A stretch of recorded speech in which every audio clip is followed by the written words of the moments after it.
These are very old Geoffrey West Chelsea boots, and this is what years of neglect looks like.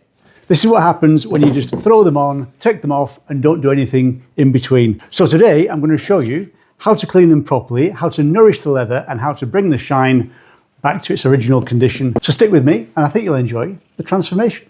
I'm going to go through the process really quickly. So first of all, dry brush to take off the dry mud. Do not get them wet until all the dry mud is off. That's the first rule.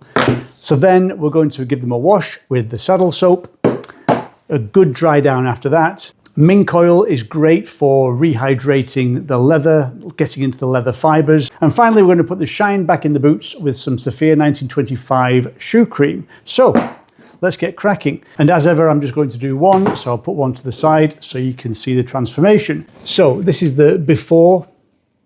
As you can see, mud, dust, dirt, and very dry. Now, fortunately, on a quick inspection, the leather's dry, but it's not cracked. It's not split, it's not broken. So the fibres are all still intact. So these boots, I'm pleased to say, can be brought back to life. So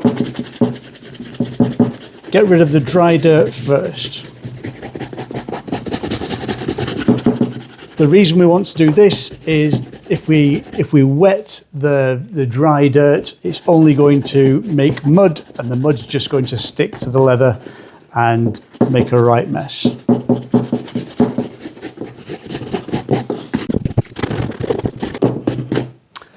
Right. Saddle soap and an applicator brush. Get the brush nice and wet. Lather up, same as if you're having a wet shave. Just fire straight in, around the welts, around the toe.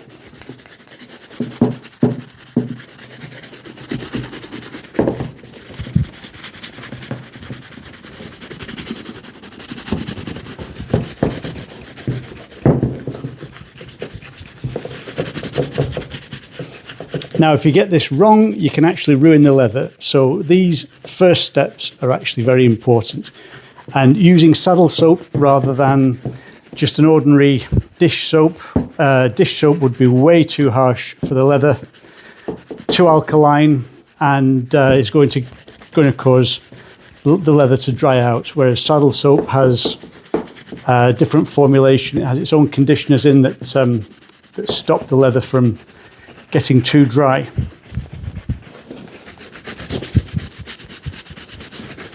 I'm going to take a microfiber cloth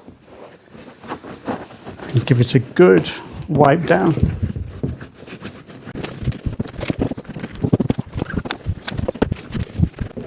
It's important to dry them properly so that the residual moisture doesn't stay in the leather, which can cause the leather to dry out. So what I'm going to do now is a second pass. This is more of a rinse. This is taking the residual soap away.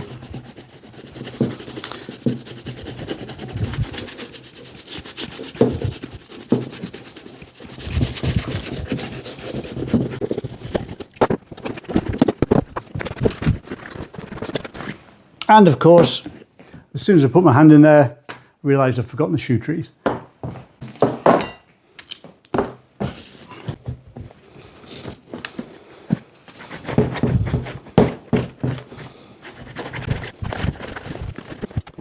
And there we are, that's it.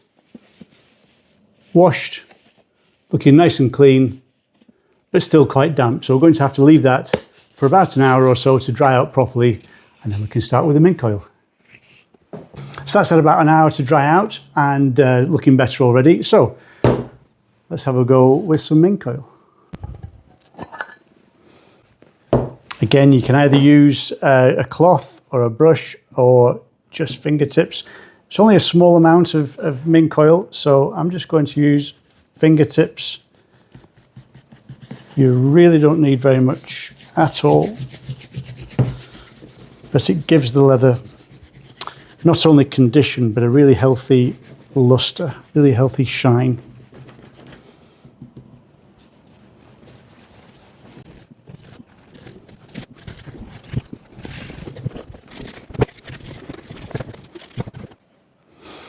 And there we are. Now, you could very easily leave it at that. And that's just saddle soap and mink oil. And especially with boots like these that don't need a high shine and they've got a nice patina, so you're just letting that show through with the mink oil. But I'm just going to show you what difference the extra step makes with the shoe cream.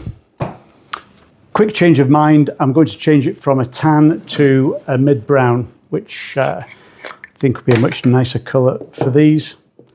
So again, just a dab on the fingertips. Again, you can use gloves, you can use an applicator brush. So I do like the contact with the leather.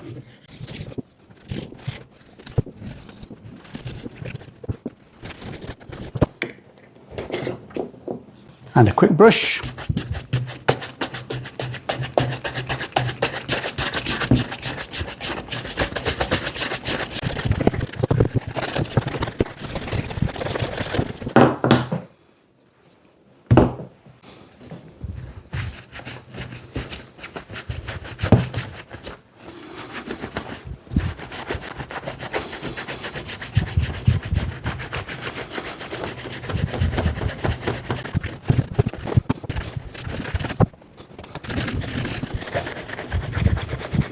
So there we are, the finished product. Now, unlike, and just to compare with how it started and how it turned out. So unlike my usual 50 steps and 30 different products and processes, this was literally just a dry brush, saddle soap, some mink oil and some shoe cream. And hope you'll agree, it was worth the effort. If you have any questions about the process or the products or anything at all about keeping your boots nice and clean, drop them in the comments and I'll do my best to answer. But until next time, take care. I'll see you very soon.